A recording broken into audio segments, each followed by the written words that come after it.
Welcome everyone to the Pave Your Path podcast. We are here with Edward Chavez. He is an extraordinary human being from El Paso, Texas, now living in Austin, Texas, doing his thing, making music. He is a bassist in Phoenix Recoil and also Strings of Atlas.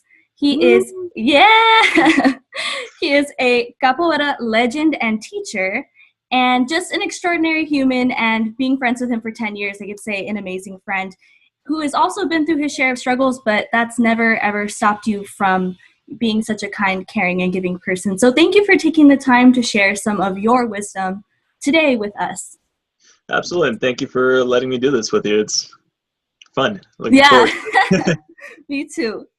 So first question I want to ask you, because I was looking for spooky individuals to interview for the month of October.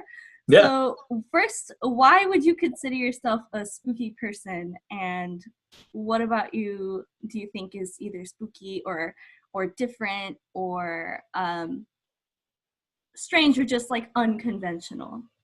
I feel like just myself. I've gotten like a lot of my friends from here in Austin, especially because they don't know me as long as everyone else that I've known.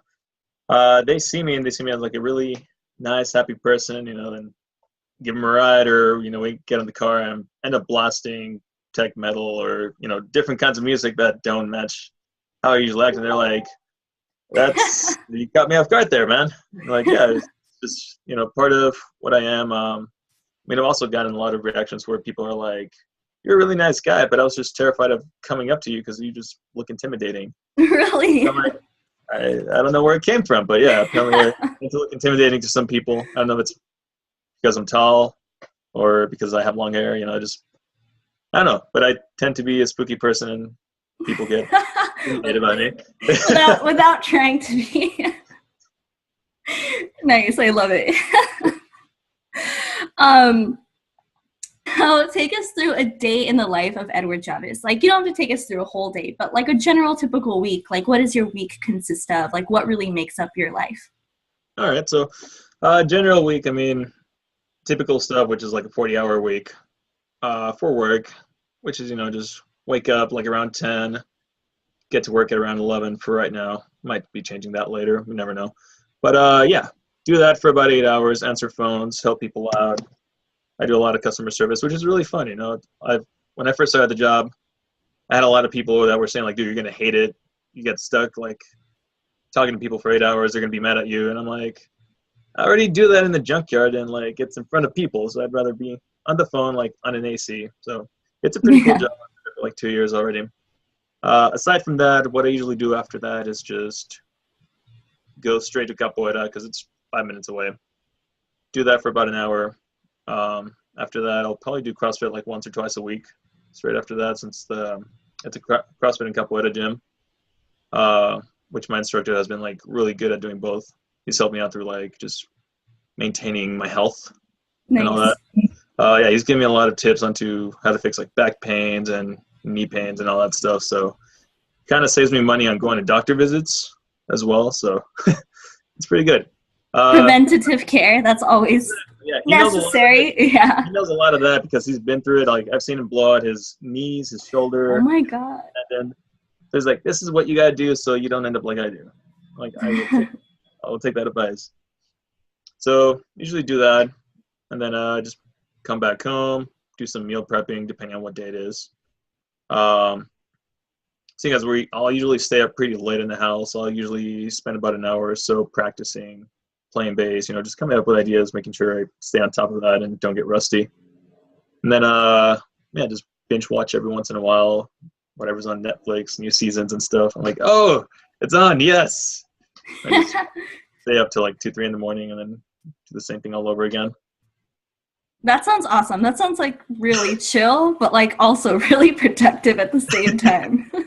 I try to be as productive as possible. Is that generally how you feel? Like, do you feel pretty chill throughout your day, or do you feel like stressed? Like, how do you usually feel throughout like a typical Yeah, for day? the most part, it's a pretty chill day that I usually carry through.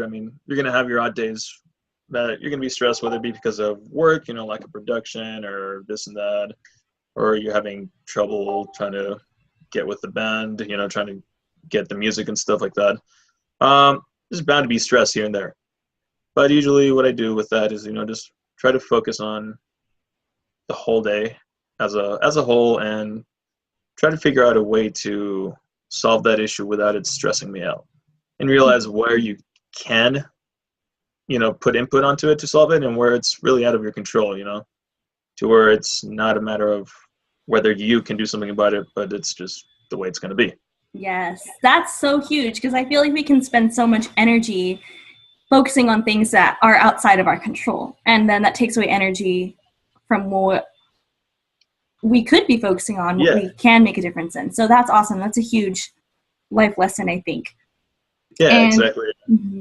Oh, sorry, go for it. What were you going to say? Yeah, I was going to say, I used to like just stress out about everything when I was a lot younger, and it's like, am I going to get good grades? Am I doing this right? What's going on? I don't know what I'm doing. But there just came a point in my life where I'm like, if it's going to happen, it's going to happen. I'm not going to stress out about it. Of course, you try to make your best effort to do the best that you can to avoid any negative outcomes, but try not to avoid the universe from happening, Yes, that's so real. And off of that, I have two follow-up questions to that, actually. Right. The first is, talking about like how you used to stress about things and how your way of thinking started to change.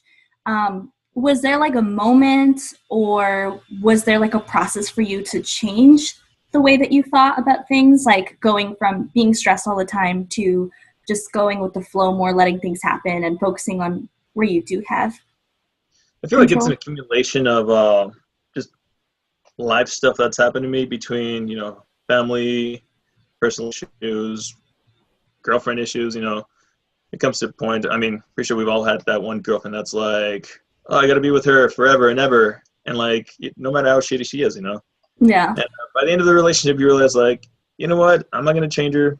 She's a shitty person. I can't do anything about it.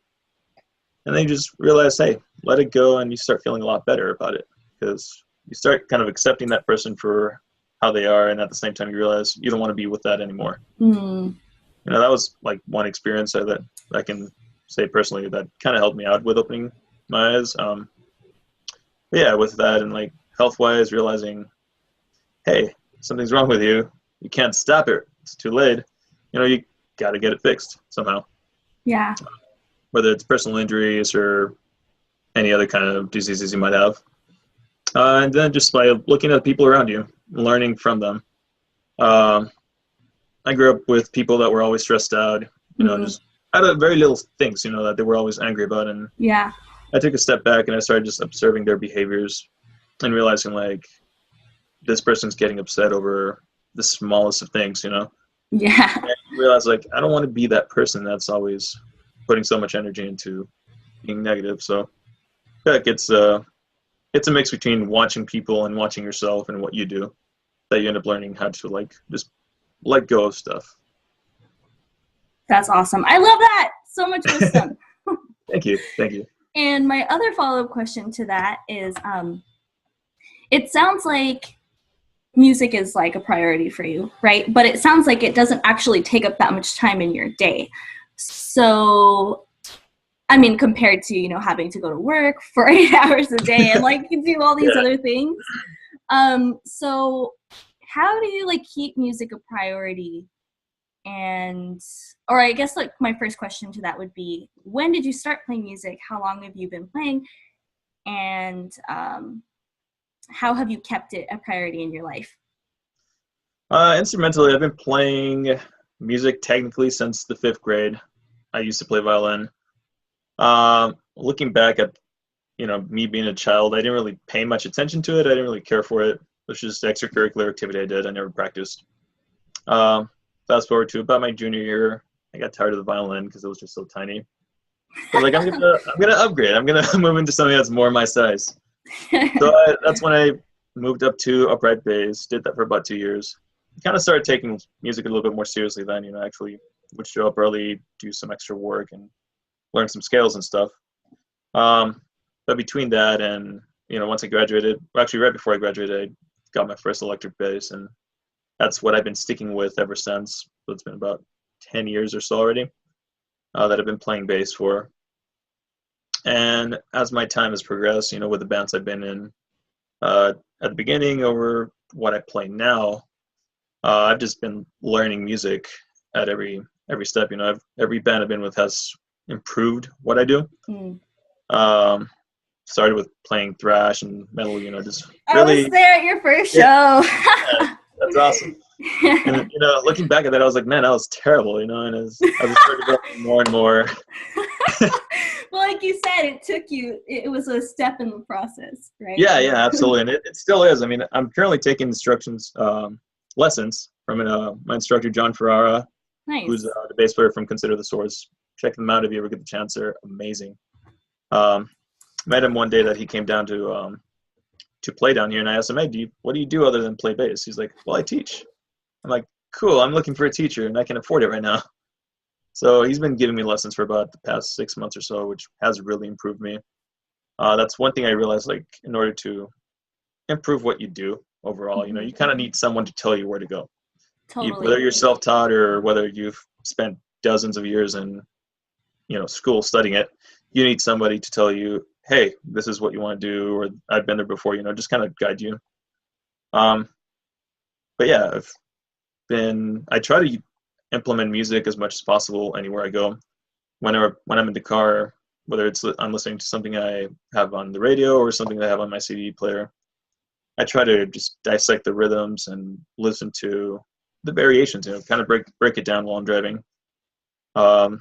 Same thing with pretty much anywhere I go. I've noticed I've started doing it a lot more often, which is just breaking down the music and trying to figure out how the rhythms work with the music. And yeah, even though I'm not playing as much as I'd like to, I still try to squeeze music out of everything I have around me. That's awesome. So music is actually incorporated into your day more than just those few hours that you get to actually play the bass. That's awesome. And what do you think, like, what does music like bring to your life and to you? And why is it something that's so important to you?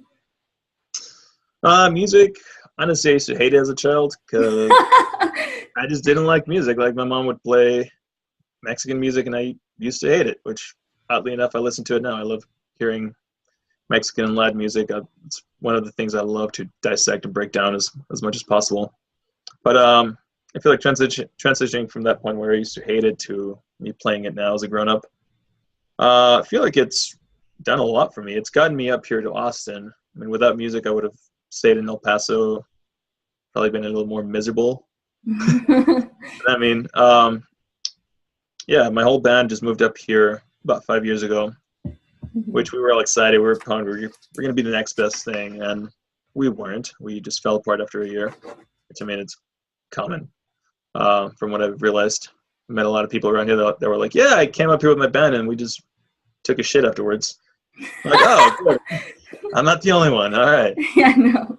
But with that, it really opened my eyes to something bigger than El Paso music-wise, because Austin is just a conglomeration of so many different music tastes between like metal and indie, hip-hop, a lot of world music as well, which like I really started listening to a lot of that when I moved up here. But yeah, I did that, and it's helped me out through just expressing myself pretty much. I'm not good at writing, so I'm terrible with poetry. I feel like making music is my way of making poetry. That's awesome. It kind of helps with the stress. Yeah, that's amazing. And I love these answers. Like, they're like bringing up more questions. So I have 2 follow-up questions from that part. Go ahead. So when you said if you had stayed in El Paso, you might be a little bit more miserable, I just kind of want to hear why that might be. Because shout out to El Paso, awesome place, beautiful, beautiful people, really sketchy politics that are negatively impacting our people, but overall great place, and lots of love for it, and lots of love for the El Paso music scene, because it's always going. It's been growing so much. Yeah. Like, I went back there about 2 months ago, and I realized like there were so many more venues to play at now. There's a lot more music, like just kind of like lounge music where like you go eat dinner and like there's saxophone player and a keyboardist playing, and you're like, I never saw this like 5 years ago. Where was this? You know. So I like what it's becoming, and I feel like moving out of El Paso also helped me appreciate El Paso a little bit more, because like came back a month later and I'm like, I kind of miss it already, but I don't want to be back here. I get you. And like, yeah. And it I makes you guess appreciate what's there. yes. And that's why I want to ask you that question, because, you know, it's not to diss on El Paso, but it's just like about the personal journey, because I'm not in El Paso either. And I also have love for El Paso. And sometimes I think about it like very romantically, like, oh, if I was there, I could do like this and that, or hang out with like these people. But why did you say if you were in El Paso, you think you would have been a little more miserable? Like just from a personal journey perspective. Just from that itself, I mean, before I moved up here, it had taken me about 9 months to finally get a job, which by then I was already balls deep in debt. Just from trying to survive those 9 months without a job.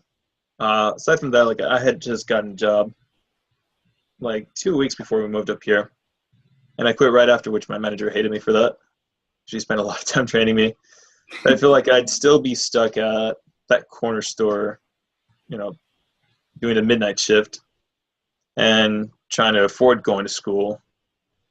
And it just, I feel like I wouldn't have been happy doing that myself. I mean, I'd still be happy. You know, I'd find a way to find a happy place there, but I don't think it would have been as fun as the last 5 years that I've been here in Austin, you know?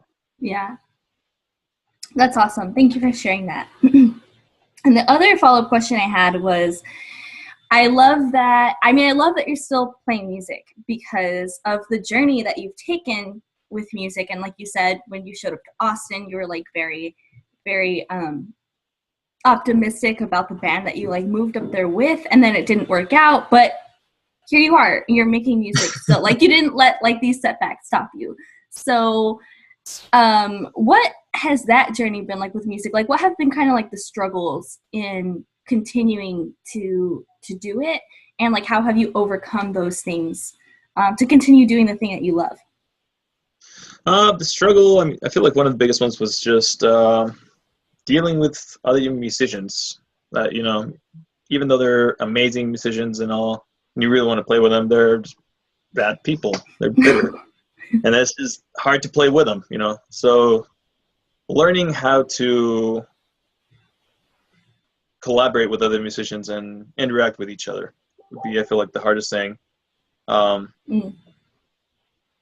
some people, you know, they want someone that's really good in the band, and they deal with that person's bullshit for, you know, to have them in the band. And you start seeing that through the music where they're not really happy enjoying what they do because of the people there. Yeah. So I feel like the people you play with is really important. You also got to be professional about it, whether you're doing this for a living or you're doing this, you know, as a hobby or whatnot. I feel like you have to respect everyone else's time. If you are in a band, you know, if you're a solo artist, it's not that important because it's just you by yourself. But I mean, being on time for like rehearsals and playing at the show, you know, showing up early and all that kind of stuff. I feel like that's been one of the hardest things to do, which is just get a group of reliable people that you can work with. Aside from that, of course, money. Money will always be something to deal with when you play music, whether it be you don't get paid enough or you can't afford to play the show because it's so far off. So yeah, try to get in the band with people that can support themselves in there instead of just trying to freeload off of each other. Oh my God. Yeah. And what's kept you going throughout like all these like trials and tribulations? Just playing music. And at some point using it to travel, you know, using it as my source of income, which right now still working on that, but you know, eventually using it to, like I mentioned, traveling around, touring, getting to know other musicians, kind of building a community around it, which is something I learned from like the capoeira group up here, which I started hanging out with them a lot once I moved up here and everything. Start realizing that everything's a lot better if you do it in a community setting. Yeah, where you guys just help each other out. that's awesome. I agree. I think being in community can make such a huge difference because it's like having like a replenishing connection. Like you're not just doing it by yourself. Yeah, exactly. Yeah, awesome. So what about capoeira? Like that sounds like that's a big part of your life as well. Like what does that bring to your life? Uh, And Over the years, yeah, it's become a huge part of my life. I started just to try to stay fit back in El Paso with Capoeira Quinto Sol. I figure like I'm not doing wrestling anymore. I'm getting tired of just doing weightlifting and all that. It's kind of monotonous. Uh, my cousin told me about it, so I was like, I'm gonna go check it out, see how it is. So started doing that, and one thing that I really like about it is that it's not a competitive sport. It's not about winning or losing. It's about playing with each other, learning how to give and take, go in and out, um, communicate with each other, not so much as trying to take somebody down and score points for that. It's not well, it can be aggressive, but it's the intent is to bring people together, in my opinion. So um, just moving up here and starting to work with this capoeira group um, really helped me out with the community aspect of it because they were a lot tightly knit. They just helped me out between trying to find a place to stay and everything like that.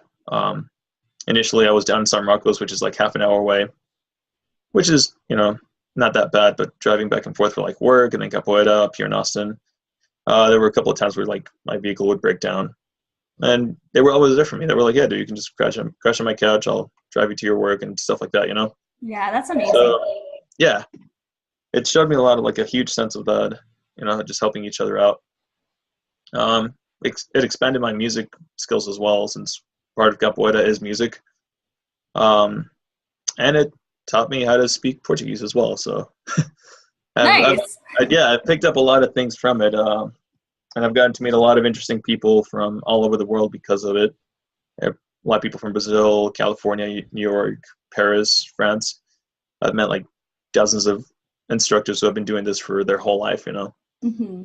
and it's just an interesting life, and it keeps you fit. That's amazing. I love that. I love how you make time for the things that you love and the things that are important to you, because it Mhm. can be so easy to get wrapped up in like money and like I gotta make money and like Yeah, bills and and all that stress that you said you learned how to kind of manage a while yeah. ago. But that's amazing. So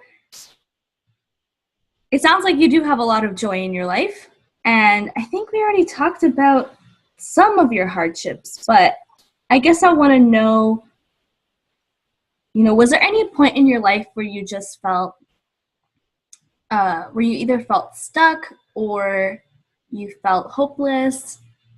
And how did you come out of that? Or was there like a time in your life where you felt like you had to make a serious change? And how did you make that change or get through that point of your life?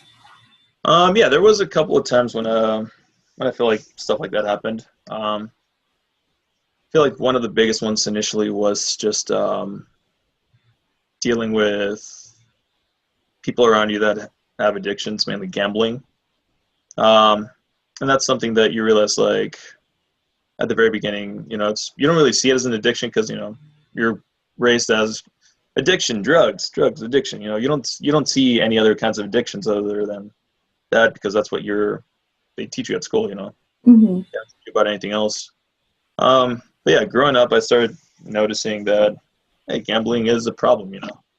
Um, with someone really close to me. So there came a point where I was just like, you know what, you're cut off.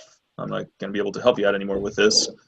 Um, and I pretty much just grounded that person, telling them like, give me your debit card, your credit card. I'm going to be pretty much managing the whole household. This was when I was about 17 or 18.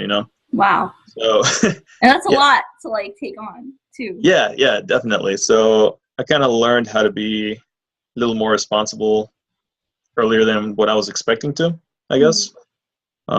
because of that. And it's just an ongoing battle, you know. Pretty sure anyone with addictions has dealt with that. You know, it comes in and out every once in a while. You have relapses and stuff like that. But I'd say that's the biggest. Well, that's like one of the first times when I had to kind of make a life-changing decision, I guess, and kind of be the grown-up in the situation.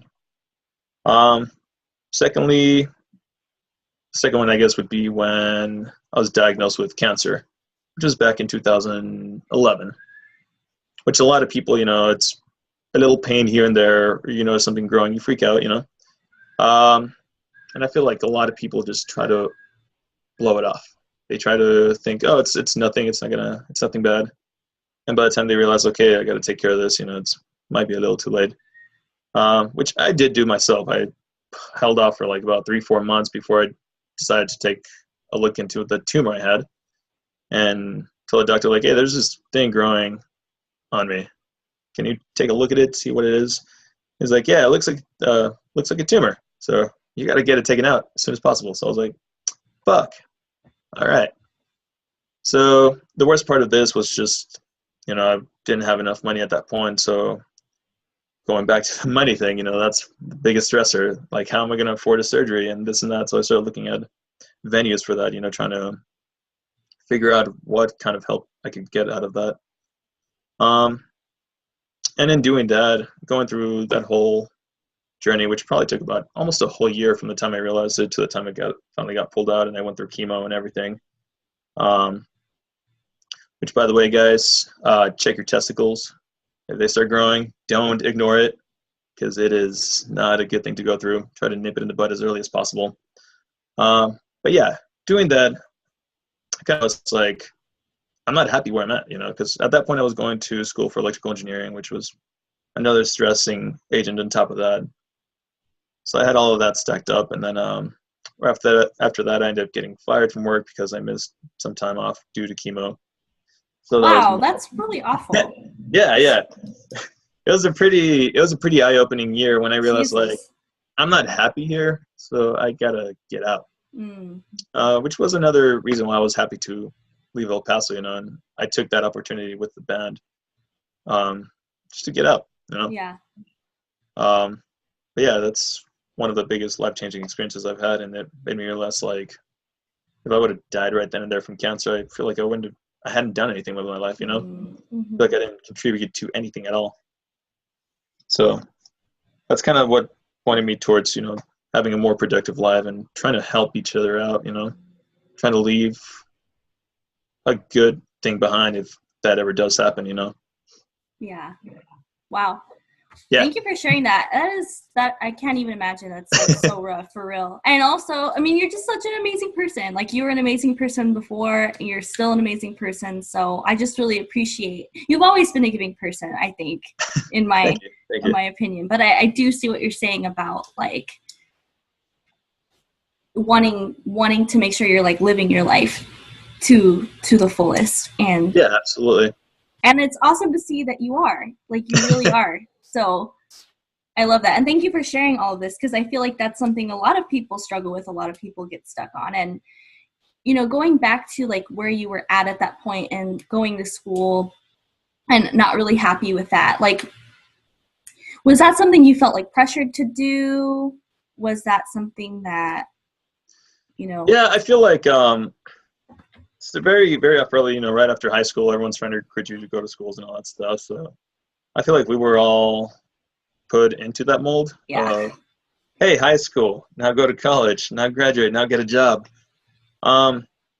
Which is, it works for some people, you know. Some people are like plowing through it, they get off early, they graduate in like 2-3 years, and bada bing, bada boom, they're done. Majority of the people that go to school are just stressed out, though, in my opinion. I feel like I got pushed into engineering just because it makes good money and I'm good at math, you know. They recommend it, like, I want to make good money and I like math, you know. Yeah. Which I do like engineering, you know. It's a great route to go to, but I feel like that for myself, I just wasn't ready for, like, the weight that it took, like, scholar-wise, like, education-wise, how heavy it was going to be. And halfway through, I realized like this is not what I want to do. It's not going to make me happy. That's around the time that I had become a little bit more involved with music and started Mm. playing music and realizing like this is something that I actually enjoy and I want to kind of go for, you know? Yeah. Awesome. And that takes guts, like a lot. Oh So yeah, yeah, no. for I real. felt terrible like the first couple of months where I'm like, man, I'm a failure. I dropped out. No.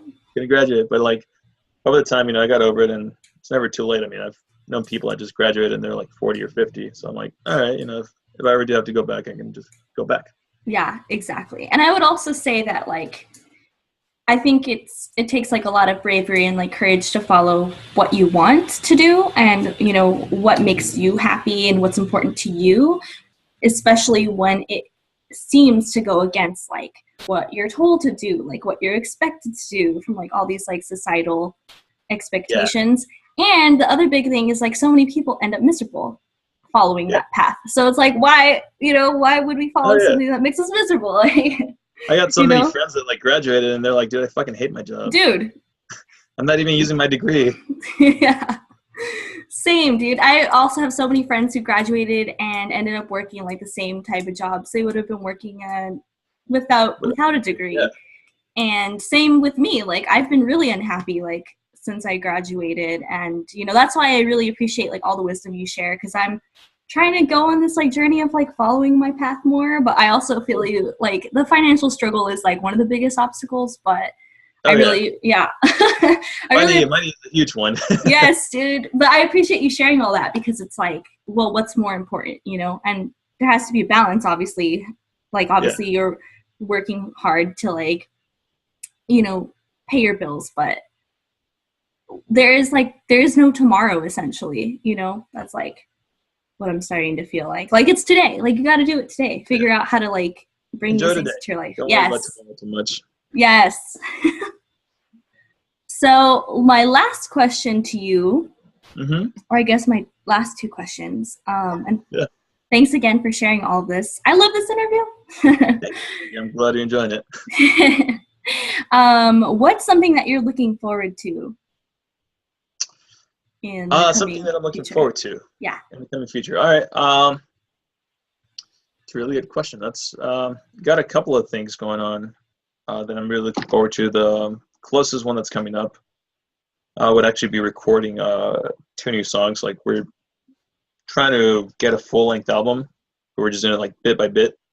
Just of course money again being the issue. But this guy from one of the audio engineering schools around here checked out our stuff and he's like, I would like to record you guys for like a school project.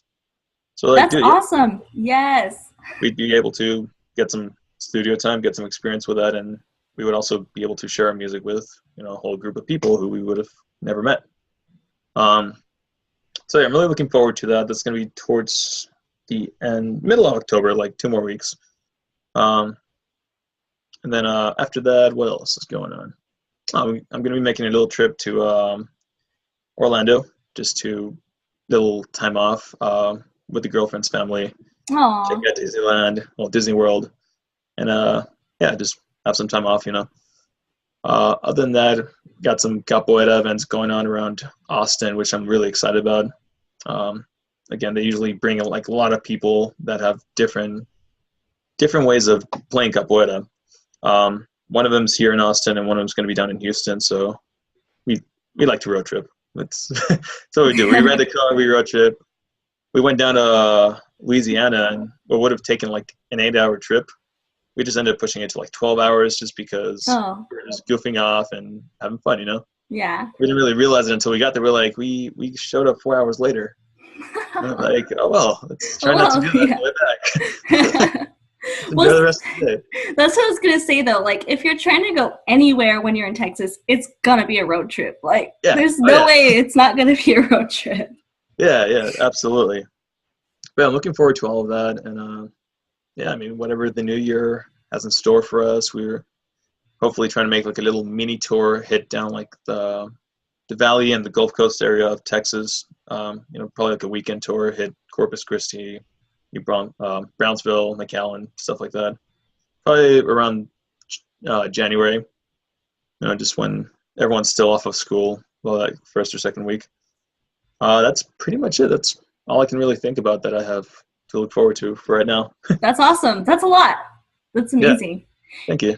Yes. And what my final last question is, you talk a lot about, and not only do you talk a lot about it, but I feel like you represent it, you live your life this way, you embody it.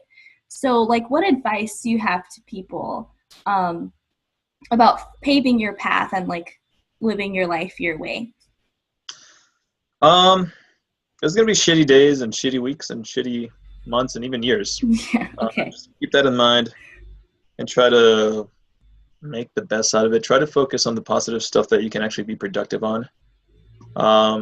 Best way I can think about it is don't try to move a mountain. Try to just go around it. Instead of stressing out about it being in your way, find a way around it. The less stressful way, preferably. But yeah, just don't take life too seriously, because before you know, it'll just be gone, and you'll look back and you realize, like, I didn't do shit. Make sure that if you are doing something, it's something that's fulfilling for you, or something that's helping others out. And that's pretty much it. I love it. That's amazing. That's like what I needed to hear right now. So thank you, Ed. Now tell the people where they can find you on social media, you and your band. You can find my band at phoenixrecoil.com. We got a music video we recorded last year there. More music is going to be coming up hopefully in a couple of months. You can find me on Instagram or YouTube on Eddisaurus_Rex. Yeah. I usually post about my life and daily music videos that I do. Just me playing or being silly. Yeah, just follow me, and if you want to play music or looking for a bassist to cooperate with, let me know. I'd love to play with different people. Awesome. Edward Chavez, everyone. Go follow him. Have a good day. Bye-bye.